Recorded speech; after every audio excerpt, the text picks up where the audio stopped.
we'll talk a little bit about what cross-site scripting is, or it's otherwise known as XSS, the different types of cross-site scripting, some ways to prevent these types of attacks. And finally, we'll do a demo where you guys will walk through some real-world examples of how cross-site scripting works. And you guys can follow along if you'd like. And finally, we'll introduce some resources. I also want to talk about the cybersecurity course that Sahana and I teach. So we are TAs for this organization called CodePath, and they basically offer free computer science courses to college students, right? And one of their courses is cybersecurity, and it's being offered at San Jose State. And the applications for spring 2021 are open. If you guys are interested, please visit codepath.com/classes. You can apply for cybersecurity, but we also have the link in the presentation, and we'll talk more about it at the end as well. Okay, so just a fair warning, before we start the actual workshop, don't try any of the attacks that we talk about at home, because it will you will end up in jail if you try to hack a random website, and sometimes it might work. And if that's the case, then you're going to get into a lot of trouble. But if you are curious and you want to practice your hacking skills or whatever it is, there are a lot of other resources for you to practice online in a controlled setting. Just be careful. I just wanted to include that disclaimer there. Okay, so let's start with what is cross-site scripting exactly, right? Let's first look at the definition. So cross-site scripting is a cybersecurity attack that injects malicious executable scripting into the code of a trusted application or a website. That was a bunch of words, but in other words, it's essentially inputting some runnable JavaScript code into a web application in order to retrieve sensitive information that would otherwise be considered unauthorized. So let's take a look at this example. We have this input box here where we can look up some terms. Let's assume for a second that the website that hosts this input box hasn't taken the proper steps to protect against cross-site scripting. Obviously, the purpose of this input box is to look up some terms, which means that the input is most likely going to be a string. But in cybersecurity, the catch is that we have to consider all the different possibilities. It's not just enough for us to be like, okay, the user is going to input a string, we're done, the input box works, that's good. No, we have to ask the question, what happens if the input isn't a string? What if the user enters an executable JavaScript code, such as a JavaScript alert? Or worse, what if the user inputs some code that is supposed to retrieve sensitive information of the user, right? We have to consider all of these possibilities. And in this specific case, since the website isn't protected against cross-site scripting, the JavaScript code displayed below, hypothetically, right, for the alert, if we were to enter this in the input field, then we would see an alert being displayed. And of course, in the real world, this isn't just going to be a JavaScript alert that says, haha, you've been hacked, right? No, it's much more serious. It involves changing your password to your bank account, retrieving sensitive information, such as email address, credit card numbers, all of that. And that's why cross-site scripting can be considered dangerous. And that's why it's so important to protect against it. Okay, so does anyone have a question? Okay, cool. So let's talk a little bit about the different types of cross-site scripting. There are 3 specific types: stored, reflected, and DOM-based. So stored cross-site scripting is essentially the code is being stored in a database, in a cookie, in a session data, or a file.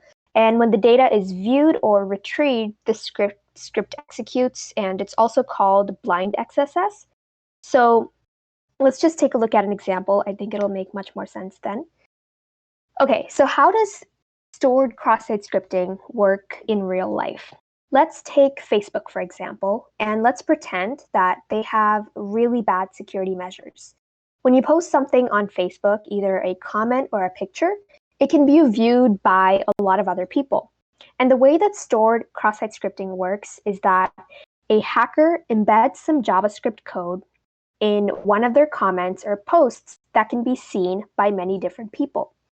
this JavaScript code retrieves the user's personal information. So again, this is the type of code that we talked about, a malicious executable script that tries to retrieve information that would otherwise be considered unauthorized, right? And we can take a look at this figure to see how this attack works. First, the hacker embeds an executable code in a post, which gets stored in the browser.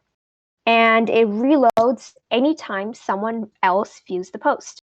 Let's say that someone opens their Facebook page, and as a result, the browser will immediately try to load the page, load all the posts in that particular site, right? So the browser sends a request to the server. Unfortunately for this person, the response will include the post with the embedded malicious code, and the code will immediately start to run.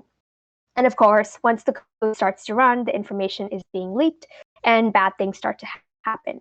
The reason why it is called stored cross-site scripting is because the attack is actually stored in the browser and it executes later versus us being able to see the attack being executed immediately. And we'll talk more about that in reflected cross-site scripting. But so these are some places where cross-site scripting attacks can occur. Forums, message boards, blogging websites, social networks. And the main pattern here is, all of these sites have some sort of visitor comment fields for the attack to be stored and then be executed later. Okay. Yeah, so let's talk about another type of cross-site scripting attacks, namely reflected. So this is where the script is immediately run in the victim's browser, and the cross-site scripting, or the JavaScript code being run, is in either the URL data or the forum data, and we'll see examples of each case. And it's also called reflective for a specific reason, but we'll revisit this question once we go through the examples, because I think that makes it a little bit clearer. So let's just get to the examples. Yeah, so this is like a holistic view of how reflected cross-site scripting works. So what's happening is that a hacker injects a website with like some malicious script that is used to steal a visitor's session cookies. Now, why session cookies? So reflected cross-site scripting is famously used to steal session cookies because since it's an attack that takes place in the victim's browser, the hacker doesn't need authentication to access the victim's cookies, because it can be simply as saying like document.cookies to get the victim's cookies, which is why reflected cross-site scripting is often used to steal session cookies, because you don't need that extra layer of authentication because it happens in the victim's browser. So first, let's say the hacker, he vulnerability in a site. Next, he injects a malicious script that is used to steal a visitor's cookies. So every time a visitor visits this site, this malicious script gets immediately executed on their browser, and they inadvertently send their session cookies to the hacker. And when this attack is executed really well, the user will not even notice that this is happening. Now let's get into a bit more specifics of how this works when we're talking about URL data. I can't see the slide on the screen. Is that just me? Can everyone see the slide? Now I can see it. Now we're good. Okay, cool. Yes. So let's imagine that there's a search box at the top of the website. And so when we search something like, let's say, something like candy, and there's no such product named candy, the application would simply echo the term that we searched for, and we would get something like no results were found for candy. So in this application, whatever we're searching for, that if that term is not found, it just simply echoes it back to us.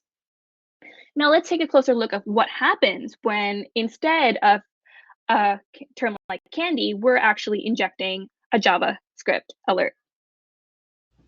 Next slide, Shivani. Can you see it now already? Yes. So in this case, we are sending a malicious request where we're searching for something like script alert XSS script.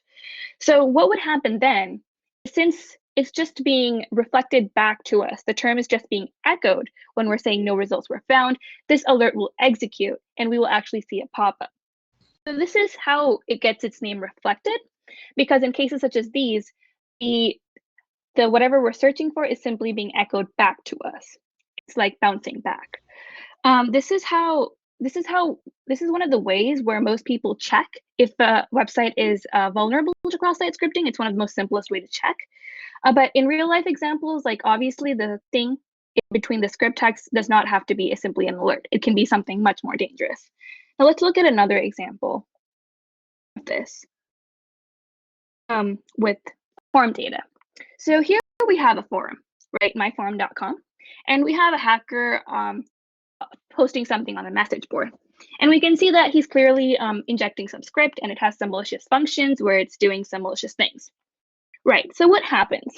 So once he posts this on the forum, each time a visitor checks in, this script gets executed on the victim's browser again. And this is how it can steal their session cookies, it can steal their email addresses, it can steal other information that only the victim's browser would have authentication to see.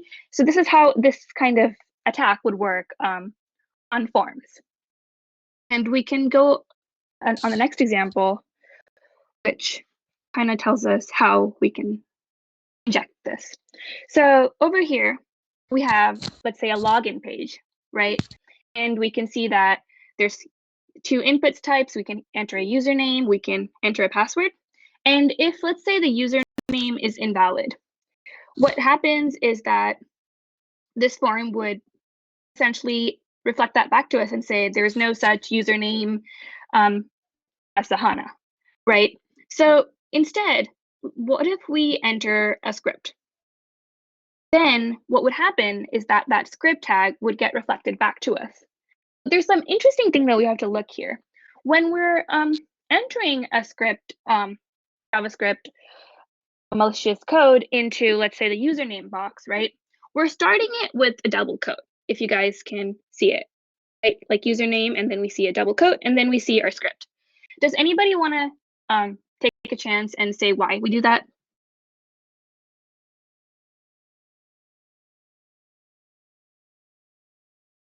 Any guesses at all?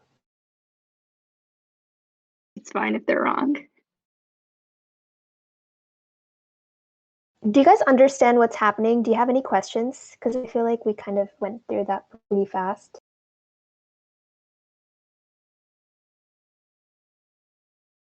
I can repeat the Alright. question. I was just wondering why, when we're injecting the script, we're starting with a double quote and a closing tag.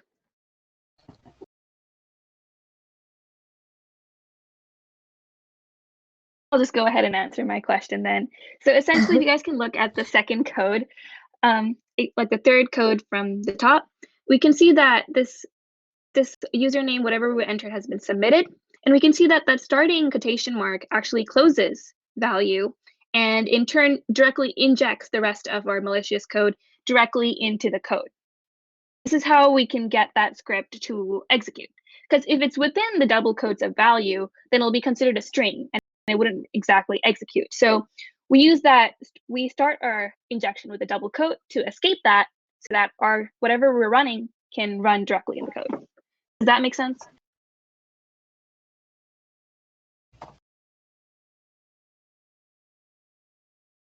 Yes. Okay. You guys can ask questions whenever you want, really. We like that. So where does reflected cross-site scripting commonly occur? So I don't see the text on this slide, Shivani. I think it's a little bit laggy when I try to move to the next slide. Oh, okay. Can you see it now? Yeah, I can see it now. So some of the things that cross-site scripting is used is to redirect to a phishing scam, stealing cookie information, like we talked about, one of the most common uses of reflected cross-site scripting, forcing the user to make some actions that they might not want to make, like let's say reveal bank account data, right? And indicate it also. We can also use reflected cross-site scripting to see whether a particular website is even vulnerable to cross-site scripting, like we saw the simple script tag alert that we used earlier in the presentation.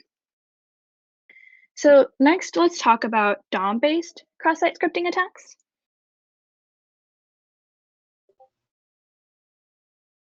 Yes. So let's first talk about what DOM stands for. Does anybody want to take a guess? Has to do with JavaScript. Yeah, I'm sure most of you guys know this.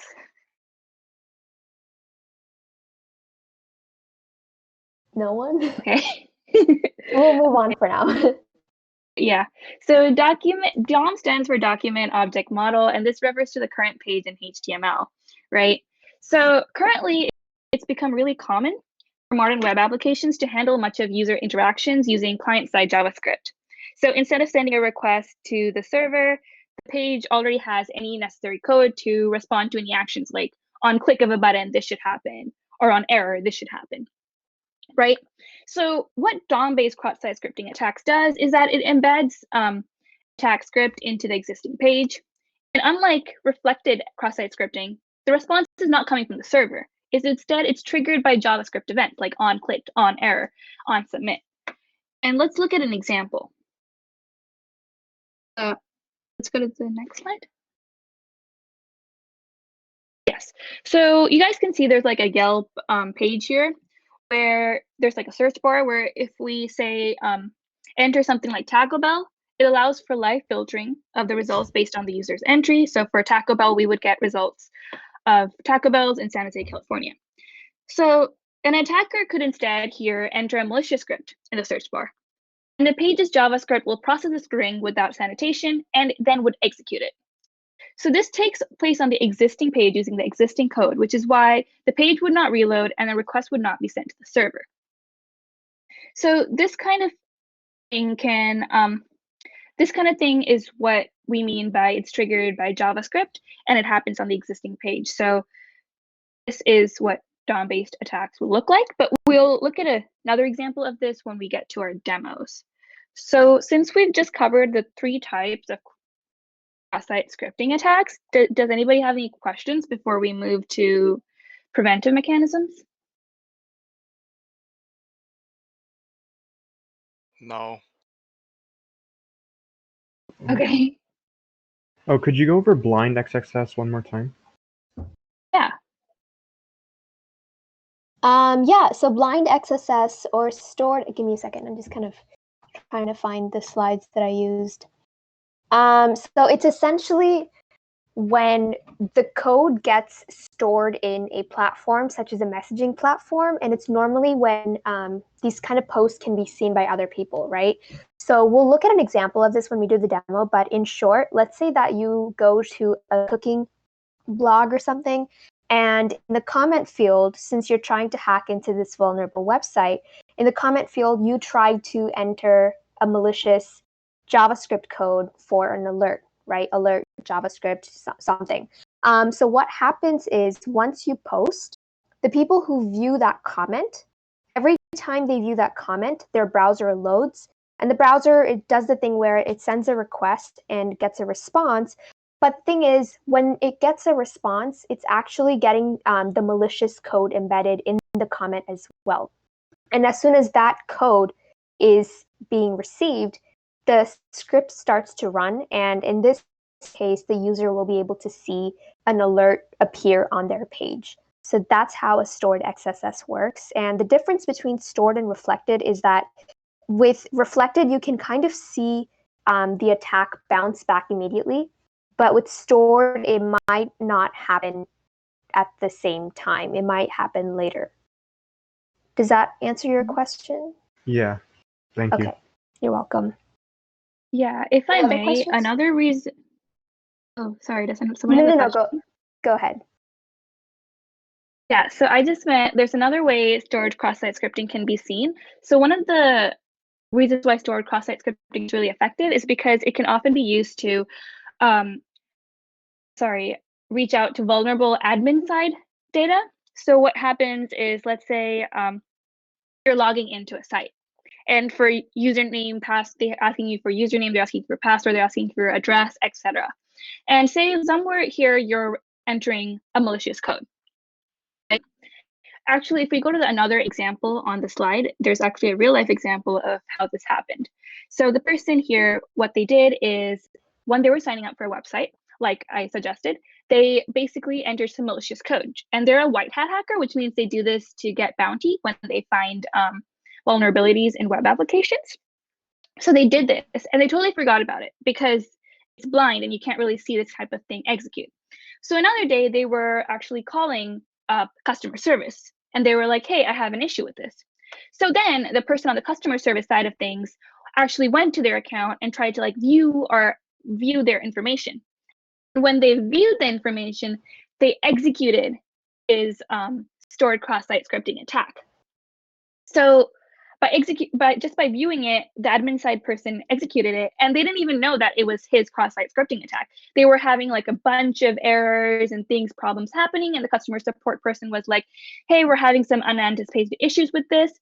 At the same time, he receives an email, which was a part of his whatever malicious code that he entered, that told him that his stored cross-site scripting had worked. So then he cuts the call and then he emails, I think it was GoDaddy.com, to let them know that they have a stored cross-site scripting vulnerability in their website. So this is how stored cross-site scripting is generally used to access admin side information, because those sides are a lot more vulnerable to attacks than client side stuff. I hope that makes stored cross-site scripting a little bit more clear. Does anybody have any other questions?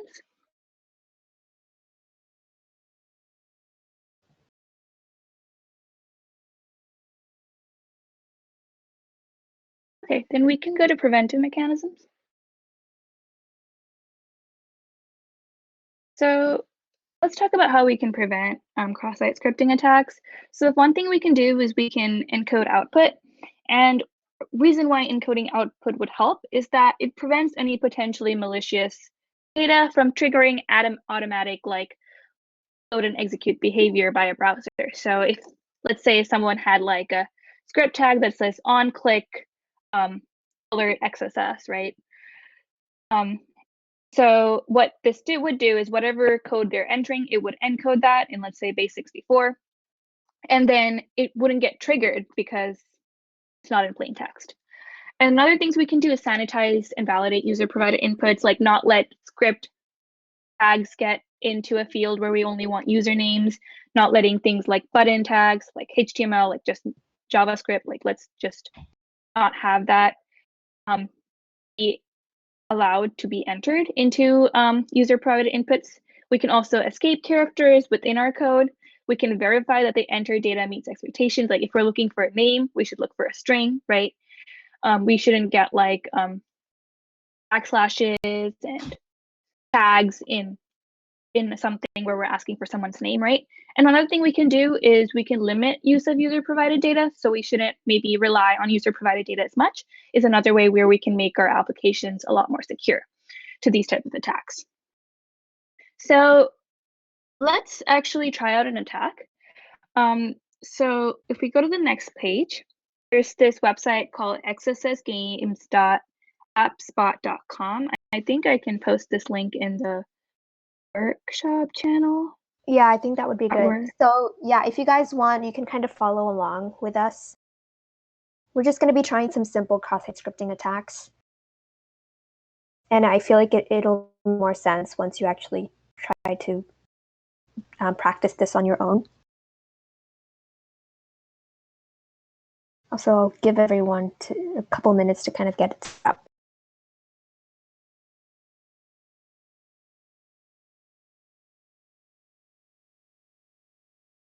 So you guys can let us know when you've all navigated to this page. It would be great.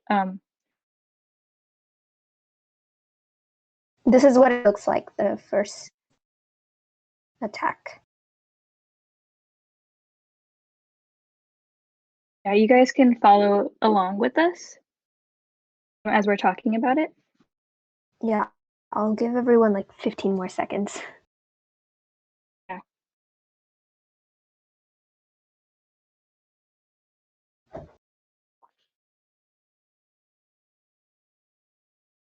I think that the autofill might give away the answer. So before I actually start typing things up, do you guys have any clue as to what I should do? Any guesses?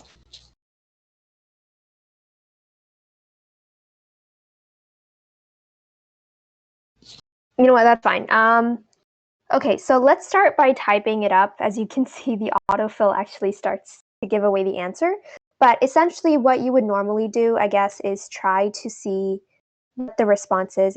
It says that no results found for the quotation mark, try again. So we know that this website is vulnerable to cross-site scripting, and the simplest, most basic attack would be the alert, the JavaScript alert. So let's try that. Let's try to display a JavaScript alert by embedding it between script tags. Search. And as you can see, the alert was actually executed, and now I'm able to see it on my own screen. So can someone tell me what kind of cross-site scripting attack is this? Anyone want to take a guess?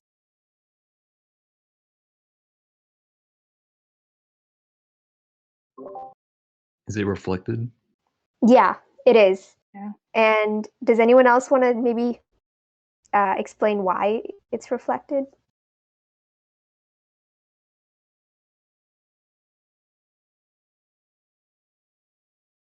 Is it because we got to see the alert? Yeah, pretty much. So as you know, if we go back, we were able to see the alert immediately. See if it works again. I was able to display my alert pretty instantaneously. And the other clue for why it's reflected is that there is a input box or a form data box here. So that's just another clue that it's reflected.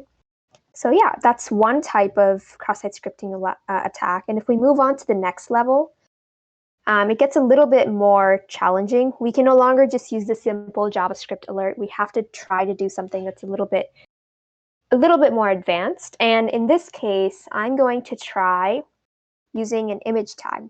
And just, I feel like going back to the example that I used with the Facebook posts, this looks like some sort of message forum where you can post images and things like that. So I'm going to use an image tag and an SRC on error.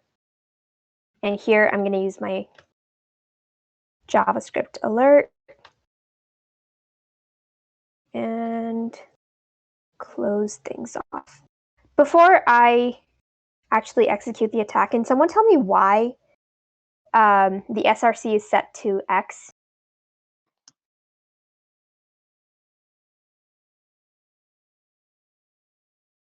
Any guesses?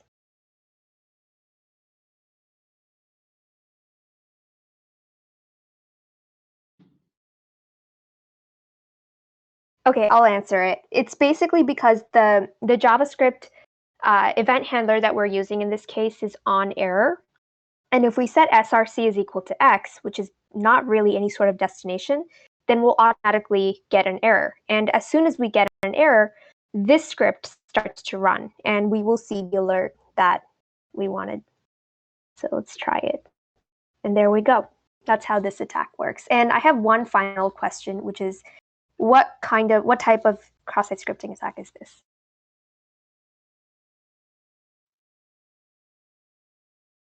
Anyone just want to shout it out? Is this stored? Yeah, it is. And it's because, message form, that's one clue, plus this attack takes place anytime someone else views it. So if I reload the page, because it's in the browser itself, right? So the code that I entered gets stored in the page. So if I were to reload it, there we go. Immediately the code starts to execute and I'm able to see the alert. Anyways, Sahana, are you ready? Should I stop sharing? Yeah, you can stop sharing, I think. Okay, give me 1 second.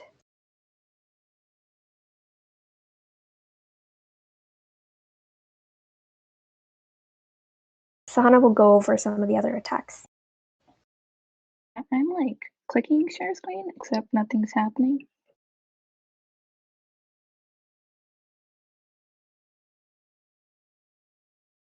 You have to, under applications, you have to select the window that you want to share. Got it. So can you guys see my screen? Yeah. Solid. Okay, so let's go to level 3 because she wanted did 1 and 2. So this one's a little bit different. You see that, actually, I think we can also see the code here if we toggle. Okay. So we can see that there's like images, right? And when we click on these different tabs, things are changing. Where do you guys see this change happening? Is there anywhere where we can input code in this thing? Any thoughts on where we could perhaps enter a script? Okay. Yeah. So actually, we can try doing URL data like we saw for, I think it was reflected. Yeah, we can enter it in the URL data because that's the only place where it allows us for doing such things. So when we're thinking about this one, there's also another thing that we need to note. So if we look at how this is changing, we can see that, actually, let me do this. Select view frame source. Yeah.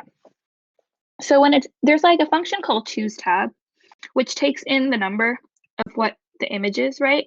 And then it loads whatever image it's supposed to be doing, right? So what we could do here is we can try breaking this. Let's just enter a code and see what happens. So yeah, we had successfully broken it because this is displaying, or in some words, an error. Let's see if we can actually see the error when we go to our console. Yeah, so we got a failed to load with a status of 404. Does anyone know a JavaScript trigger that activates on error? Anybody have any thoughts?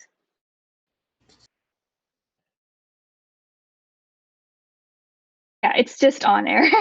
So we can try on error, right? And then we can try, let's say, alert.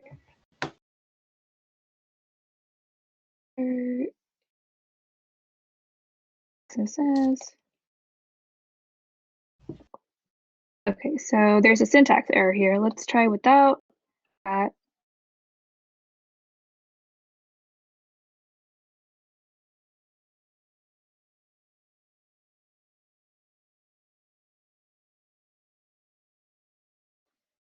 It looks like we have it looks like we're breaking the site, but we do have to fix our let's try alert 1 to like reduce the amount of quotes we're using. So looks like we are breaking it, but we do need. Does anybody know what we're missing? I think it's with the JavaScript. Like double quotes, but where? Like here? Surrounding the alert. Yeah, let's do that. And let's go to single quotes here. Now, it looks like we are still missing something.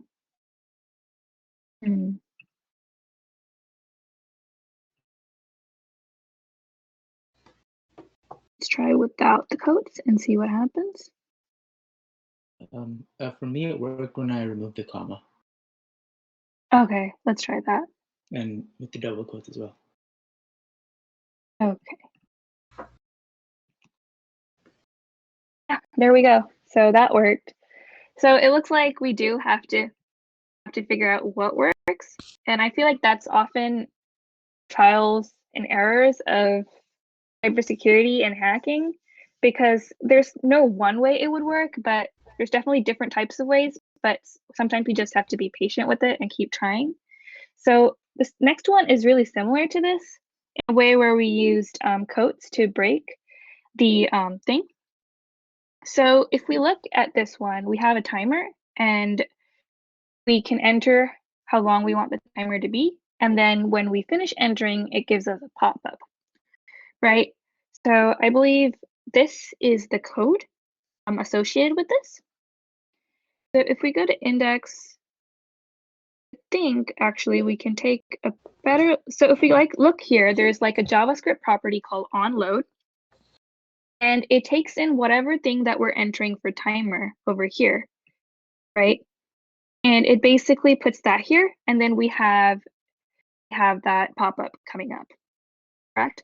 So to break this, let's try just putting a single quote after the 3 and see what happens.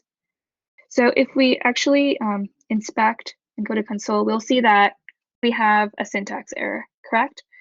So that means let's try this again. So let's do something like this and see what happens. Yeah, so let's keep going and just enter what we want to happen. So let's say like alert in 1 second. And I think we can close code.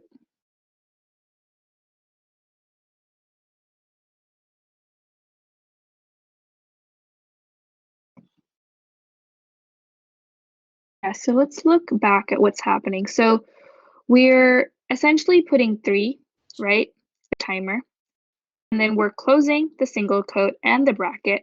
So I guess we'll have to start with another bracket and a single quote. And then I believe it'll be closed by whatever is left. So let's try this. Oh, that's the timer one.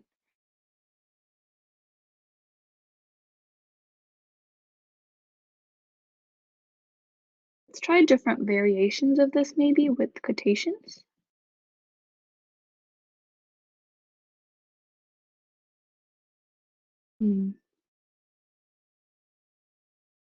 Just 3. Let's give this 10 seconds just so we'll start fresh. So this breaks it. This will close whatever's there, but it'll leave these 2 still there, right? Oh, look.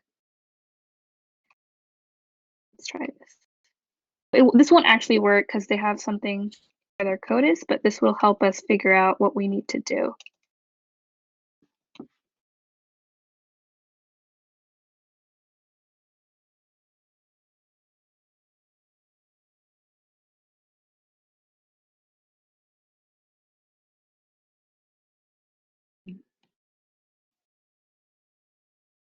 One.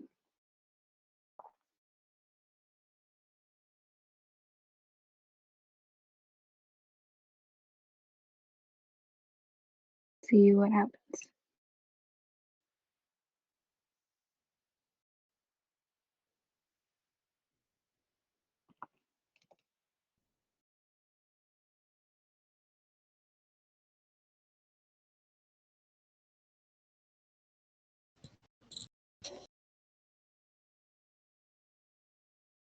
Has anyone solved this yet? Those of us who are trying?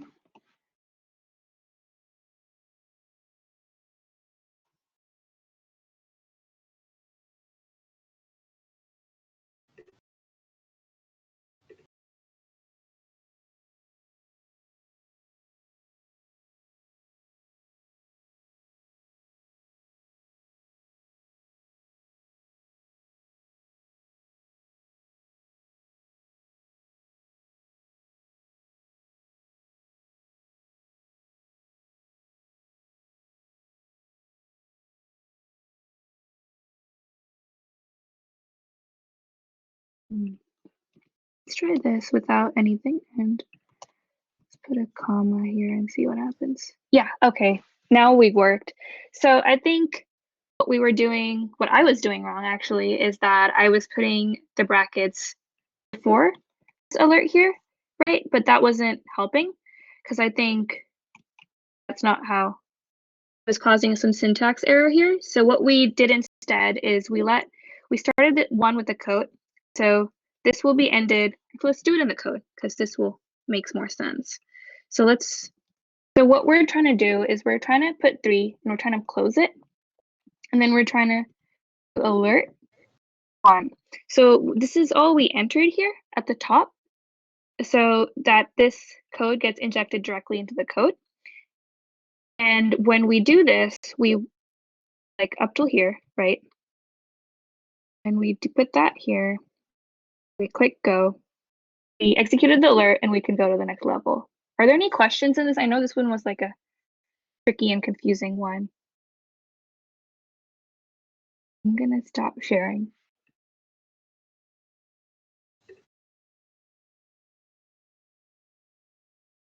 Yeah, let me There's share like two the more. presentation. There's like 2 more attacks on the XSS Games website, so you guys can go ahead and do the other ones. There's also this site which kind of breaks down how you can solve this. So I can put that in the channel as well, just for reference. Yeah, it goes over why we use all the alerts or why some things don't work and why some things work. So it's very useful to look at. The other thing that we wanted to go over are the resources that are available for you. Obviously, we just talked about the Medium website and also where you can play this game, and some other websites that I think Sahana will link in the chat.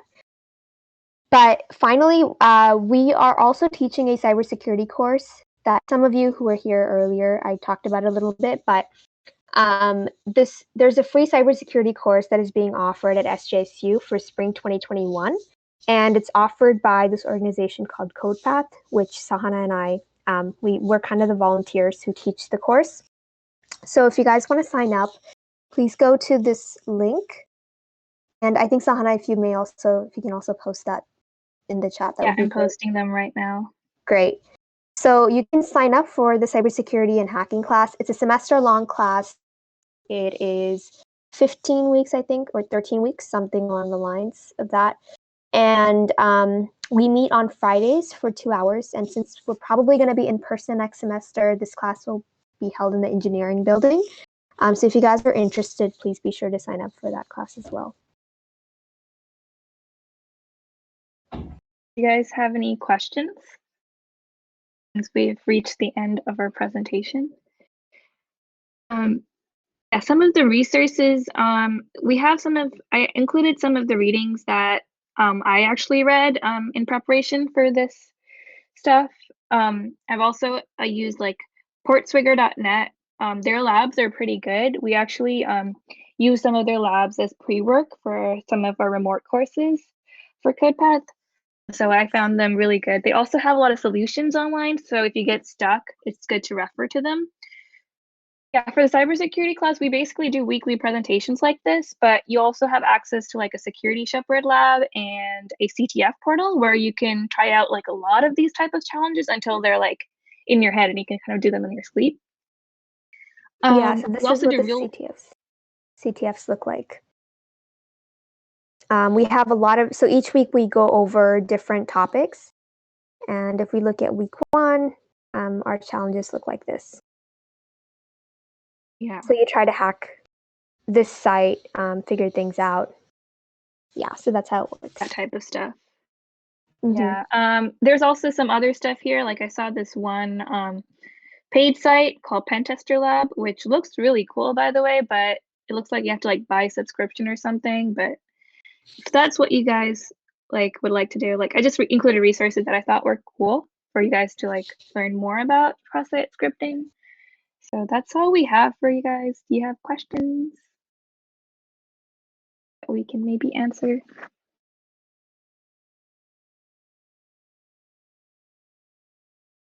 Otherwise, we're pretty much done. Thank you all for coming. Yeah, thank you.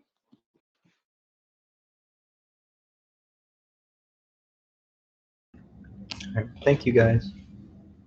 Thank you. Thank you for coming. Thank you guys for this workshop.